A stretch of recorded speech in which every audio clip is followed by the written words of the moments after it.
L'Acadie est en flammes, les puritains s'avancent.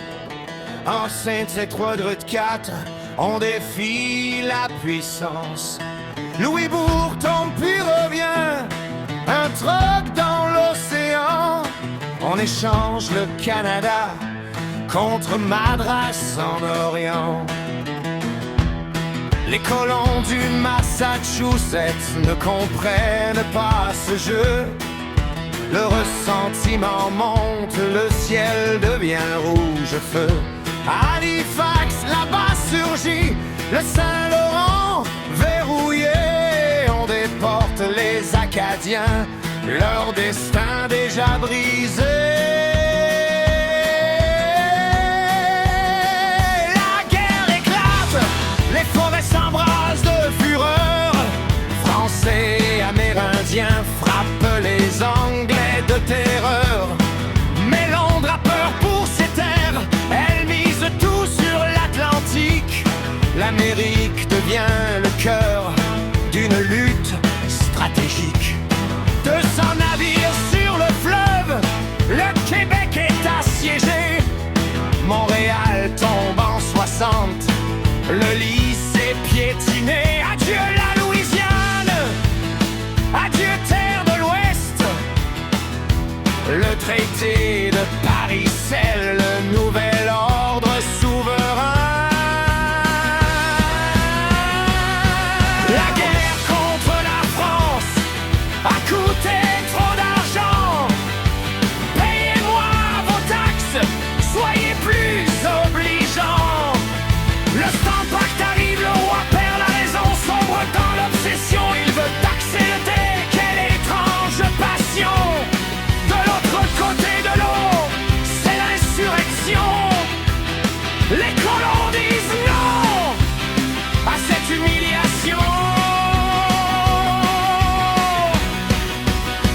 Pendant qu'à l'ouest, on se bat, à l'est, l'Empire se meurt. Les Afghans pillent délicement le chaos et la peur. L'empereur moghol n'est plus qu'une ombre dans son palais. Le Bengale prend le large, les Marathais sont aux aguets. Duplex rêve de protectorat, allié des fils de l'islam. Mais Versailles lâche l'Inde, éteignant la flamme. Londres bluffe et gagne, Duplex est appelé. Le rêve d'une Inde française est soudain étranglé. Robert Clive apprend la leçon, il forme des soldats locaux. L'échange de visage devient un monstre bien trop beau. Calcutta reprise à placer, le Nawab est exécuté. La corruption et les complots achèvent la liberté. Bruxelles en 64, la coalition s'effondre. Le Bengale est une colonie sous l'administration qui gronde. L'Inde n'est plus un commerce, c'est une proie politique. La Grande-Bretagne s'installe souveraine et cynique.